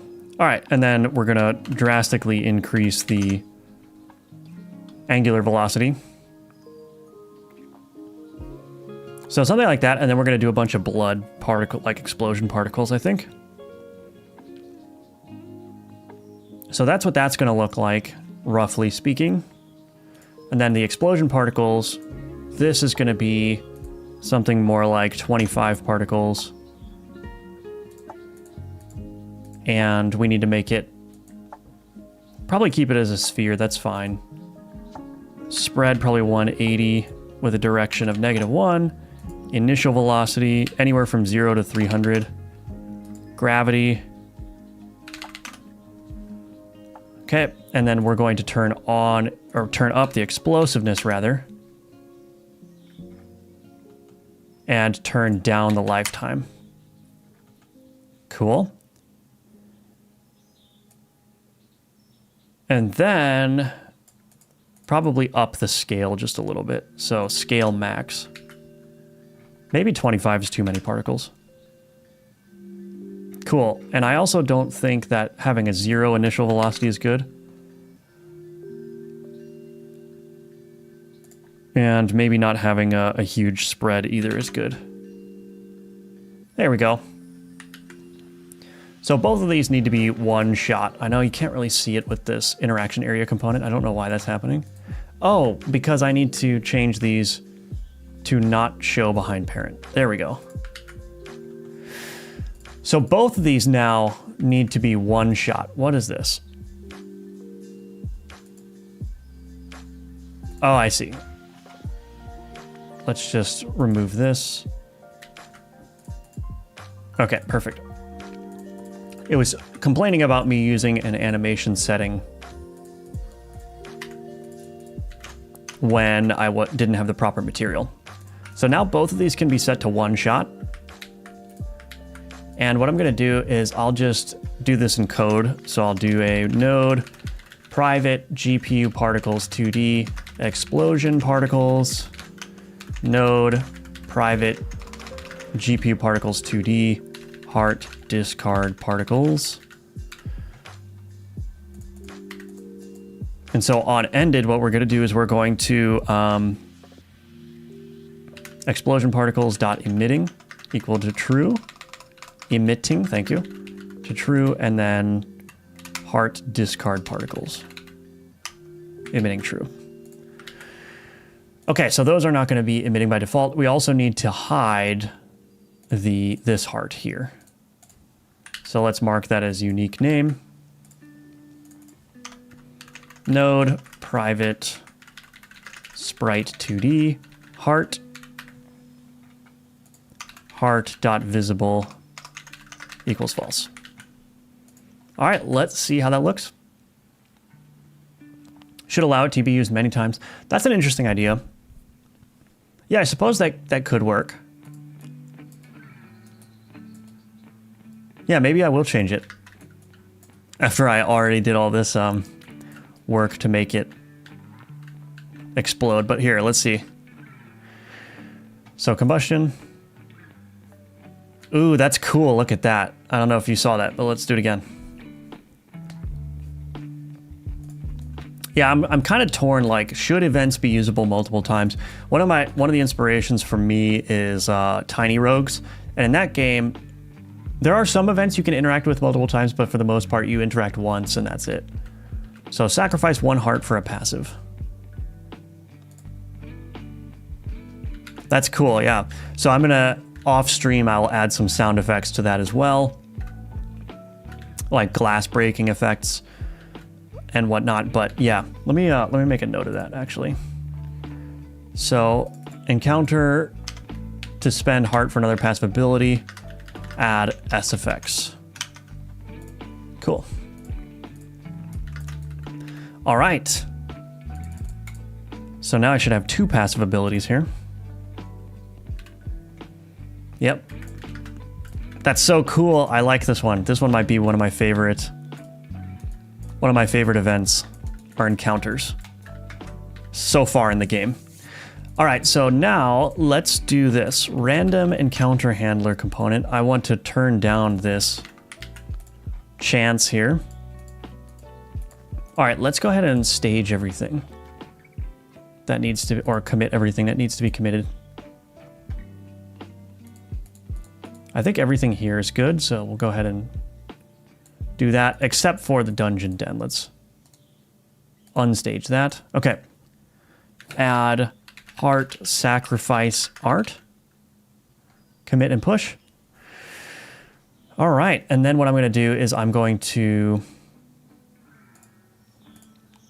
roll back this change. And then let's do a playtest. Let's see how that feels and see if we can encounter it at all in the game.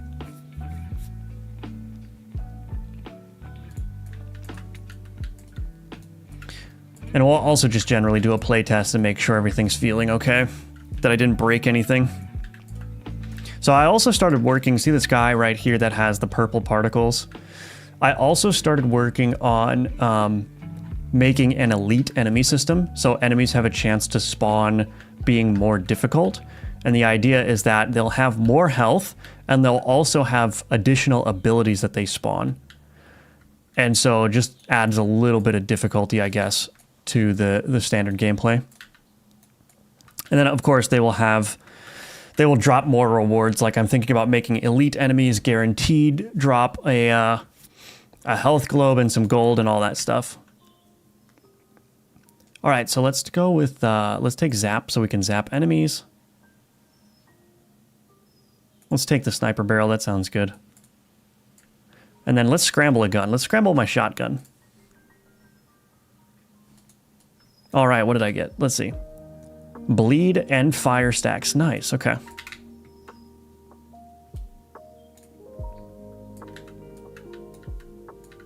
Wow, that gun does a lot of damage. Oops, already took some damage. That's cool.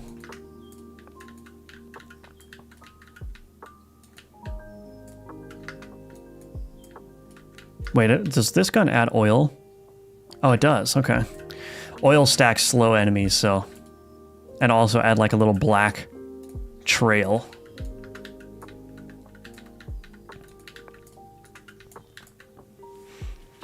Okay, let's see what we got going on here. Another gun scrambler. I should probably balance that so you can't really see two at the same time. It just kind of feels bad. Let's take the increased stamina. This does more DPS and I lose a fire stack, or I can add a bleed stack to this one. Let's do that. Do I want to use the gun scrambler? I don't think so. I think I'll just go ahead.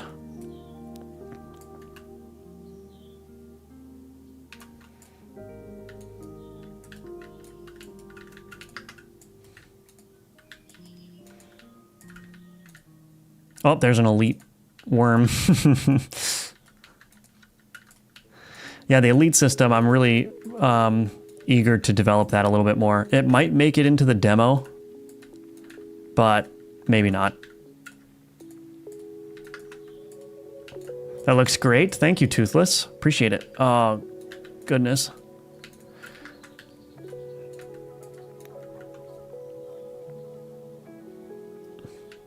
Oh, we got a well now. I'm going to go ahead and use this. Be the fuse. Nice. Sweet. So now I explode when I run out of ammo. Ooh, gotta take the imaginary friend. Yes. I wanted robust too, but I like imaginary friend. It's like my favorite one. All right, I guess I'm taking the gold. Didn't see anything that I wanted there.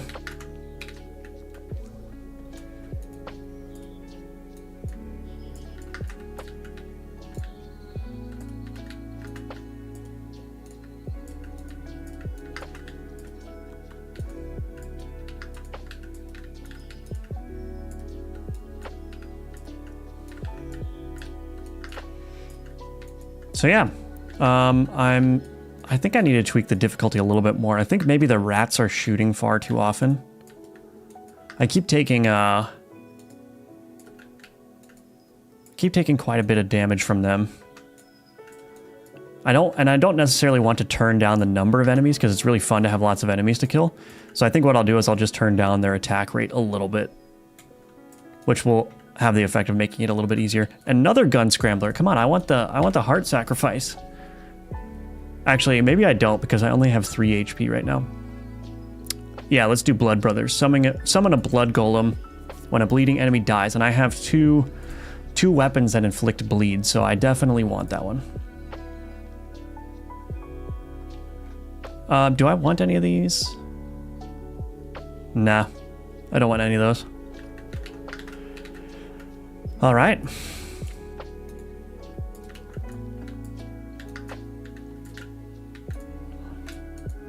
There's all my blood brothers. Go. Explode.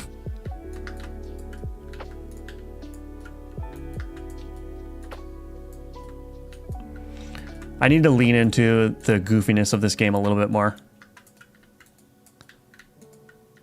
It's like a mix between goofy and serious. Like you've got demonic health sacrificing altars, but then also you have guns that shoot bananas. And Hulk Hogan reminiscent blood golems. So I think I just need to get some more goofy elements going. Look at them. Look at how cute they are. Oh, see ya. Okay, no encounters this time. Let's do clear nearby bullets on dash. That's a good one. So what I usually do when I'm picking guns is I just look how much green is there, and if there's like no green, then not taking it. The important number really is the DPS number. The other stats are just nice to know. Ooh, this one sounds good. Fire rate, I'll lose a fire stack, but I get a little bit more fire rate, so I think I'll take that. Yeah, that sounds good.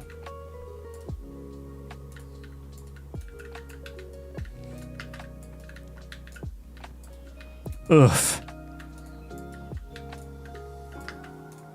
I'm about to die. Nope, I got a health globe. There's another elite enemy right there. There's only a 3% chance to spawn elite enemies, but they're spawning pretty regularly, so maybe I need to change that to like a 1% chance. Or a 2% chance. Oh, I'm gonna die. I'm gonna die. I'm gonna die.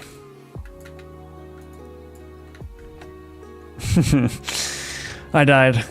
Yeah, I think it's a little bit, just a tad difficult still. I think, let me try this. Rat. The random timer here, I think it's this attack timer, if I'm not mistaken. Yeah. So if the random timer is stopped, the rat fires, and right now, the maximum time it can wait is 1.5 seconds. So I think what I might do is maybe I'm going to do like 1.75 and 2.25. So there's still a 0.5 second range, a half second range in between when you know the minute and the max range, but now it's a little bit slower. It's at least 3/4 of a second slower in all instances. So let's make that tweak and see how it feels. Might look cool to have an animated banner that appears to announce the wave instead of the text in the corner. Oh, that's a good idea, yeah. Similar to like the wave complete screen, which I do want to redo the wave complete screen. It doesn't quite match, but yeah, that's a good idea. Like a wave starting, get ready kind of deal. Also, welcome to the stream, Air Hogan. Hello, TKS. How are you doing? Ooh, I've got a well right here, okay. I think I'm going to, let's take the increased health here, and then also, I'm kind of tempted to take the gold so I can get another passive. Unless there's something really good. No, yeah, let's take the gold. So grab the gold and then drop that into the well. Ooh! Heal 1 health after each wave, but lose the ability to collect health globes. Thank you. I will take that. I will definitely take that. That's going to help my sustain a little bit.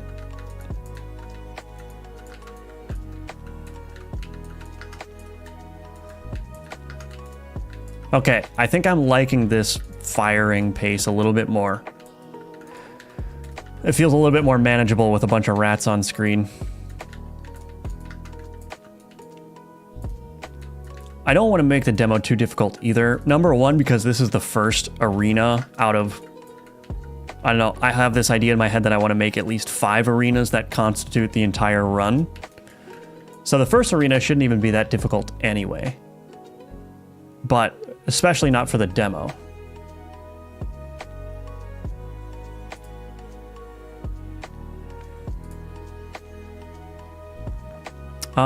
Let's do this one. Sweet.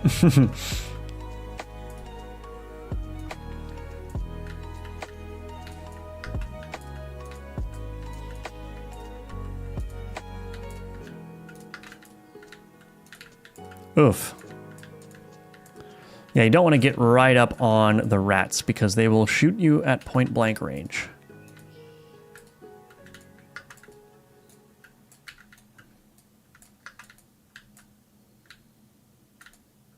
My weapons are very slow. Come on, die. Okay, there we go.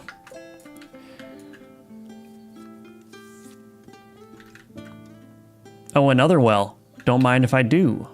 Increased stamina, I'll take that. Ooh, I could do Blood Brothers again. I think I have a bleeding weapon, right? Let's see. Yeah, I've got a bleed weapon, so let's take Blood Brothers. And then... let's see. Ooh.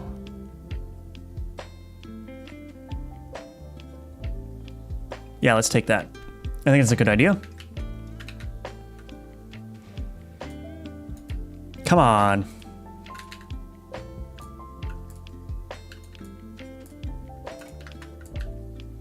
Go, Blood Brothers. I love that so much. Just little minions. So I definitely want to support like minion builds in this game.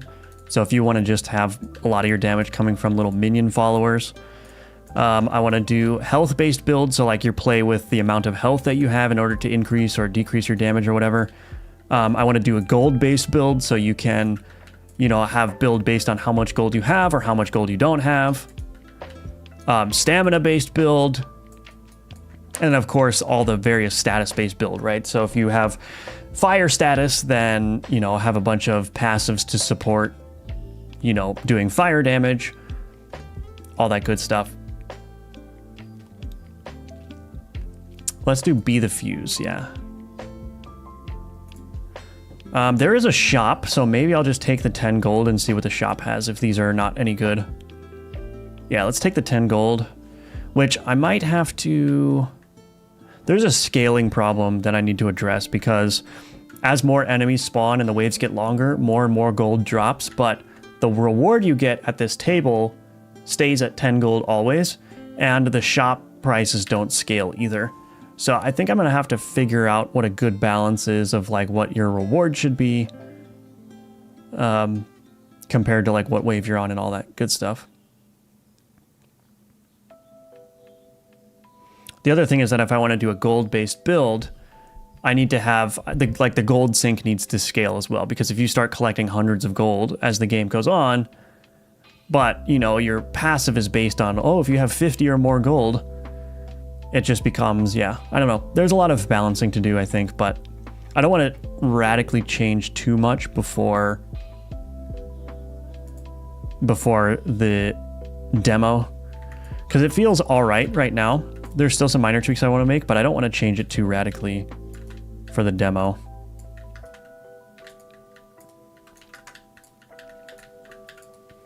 Yeah, I think this is feeling a lot better with the reduced fire rate of these rats. This feels a lot more manageable. It still feels hectic, but more manageably hectic, you know?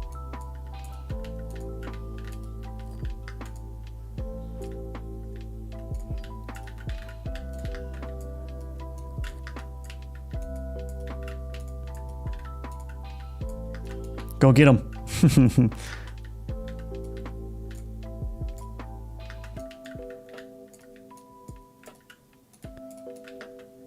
Sweet.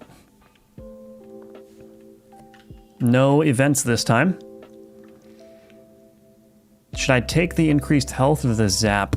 I think I'm going to take the zap. I have a good amount of health and I'm full health as well, so no sense in taking that right now.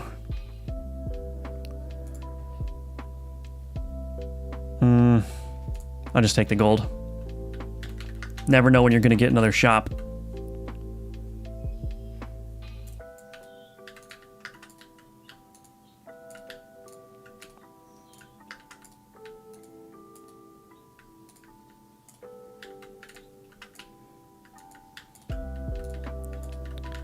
Ooh. Okay, getting a little bit more intense now.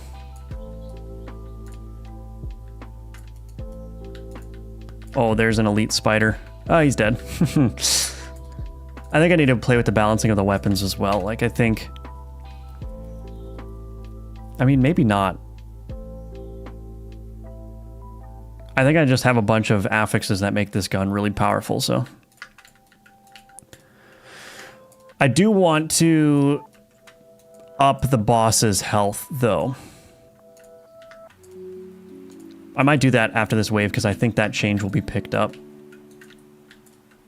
Assuming I even get to the boss, but yeah, I think the boss is slightly too easy, because he doesn't have a lot of health. So let me do that real quick. So if I go to the Rat King health component, I think I want to at least double the health, maybe even triple. I might give him 3,000 max health. So this is not actually the max health that he has when you encounter him. This is the base health, which will be scaled by the health scaling system. So I gave him 3,000 health. I wonder if that will be picked up. I guess we'll see. Ooh, Phantom Gun. Yes, thank you. 2 stacks of bleed for less capacity and less range. Sure, bleed increases damage. That's another thing I need to figure out is how do I communicate what the various status effects do. There's a lot of work I have to do. Oh man, it's overwhelming how much there needs to be done, but one step at a time.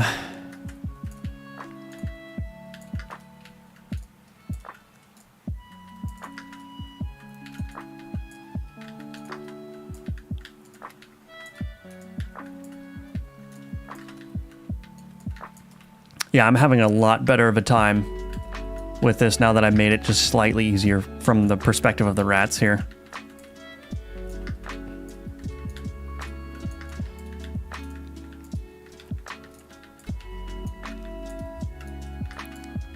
Oh, did you get stuck? I thought I fixed the pathfinding.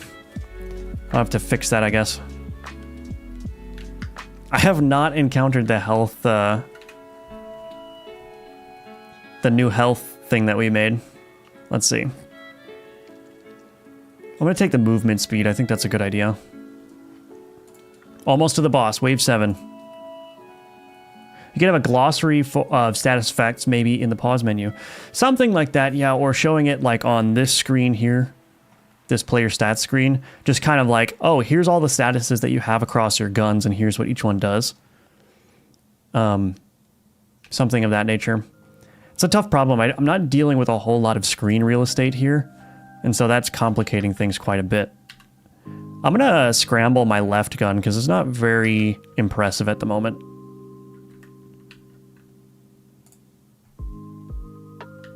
What did I get? Oh, look at that DPS increase. Nice. And it's a sniper rifle with a worm magazine, so it's shooting worms. And it's got a banana barrel. That's just so goofy. I love that.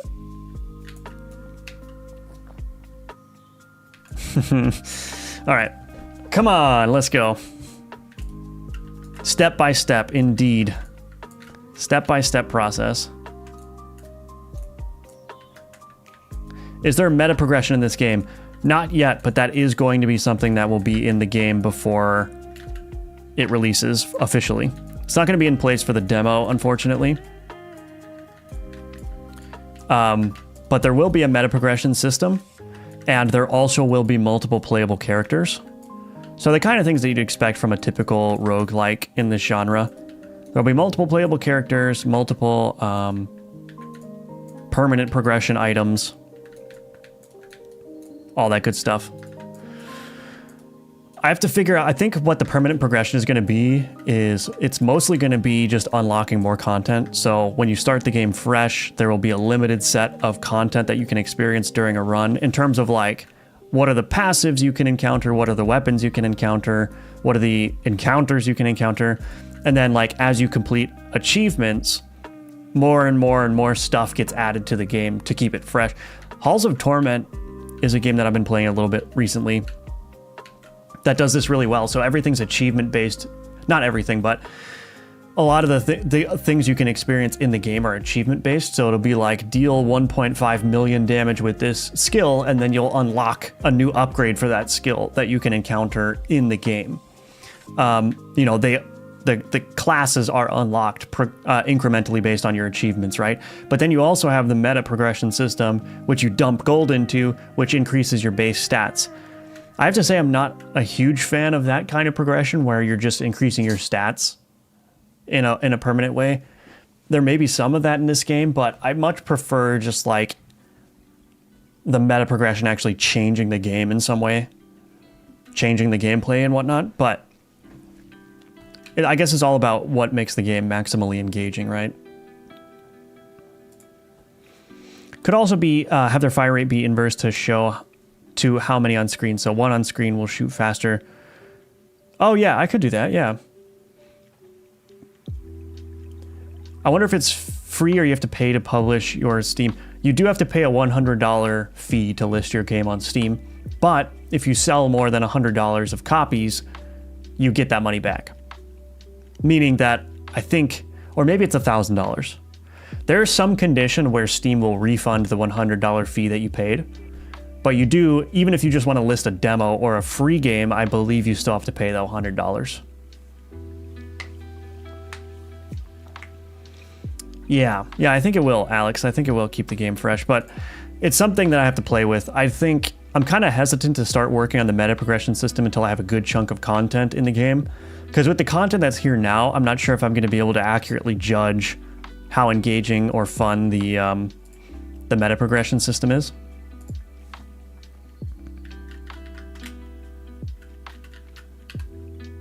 Look at these passives. Ha! It's so cool. All right. We're almost there. This wave 9.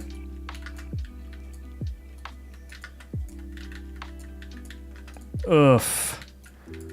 I cannot collect health globes during the wave, so I have to be very careful not to die. Or not to take any more damage. Okay, these gargoyles are annoying me, so we'll just annihilate those guys.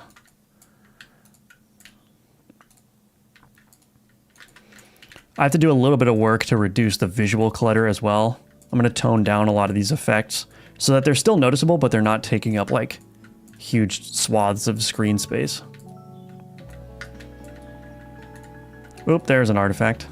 I'm hoping reducing the intensity of the particles will reduce those screen artifacts too, which is a Godot bug that I have reported, but unfortunately, without being able to reproduce it, I don't know if they're gonna be able to fix it. Boom!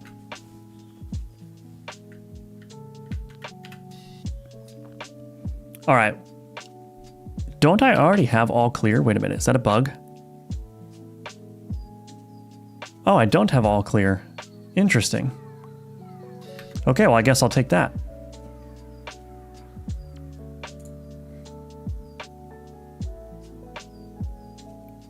Do I want to change this? I don't think so. I think I'm good with my build that I have, so I'm just going to take the money and run.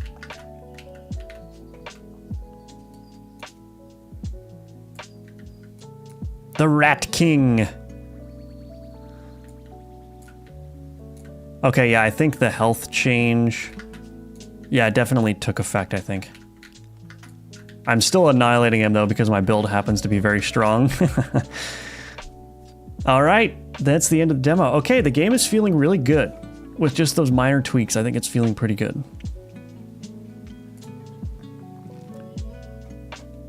So I just threw together, like, I have this upgrade section.